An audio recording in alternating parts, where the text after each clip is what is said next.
আজ 15 আগস্ট। স্বাধীনতা দিবসের দিনে তুই সকালেই স্কুলে গিয়েছিলি তো? যাওয়ার তো কথা ছিল, কিন্তু একটু দেরি হয়ে গেল। দেরি কেন?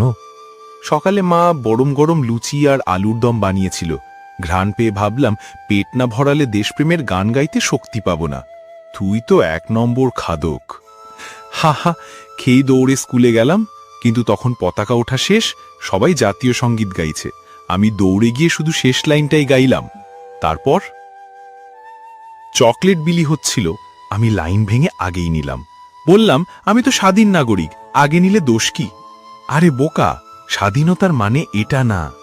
হ্যাঁ হ্যাঁ বুঝেছি, তবে আসল মজা হলো সবাই যখন কবিতা বলছিল, আমি পাশে দাঁড়িয়ে লুচির গল্প বলছিলাম। তোর স্বাধীনতা দিবস মানে খাওয়া আর হাসি মজা।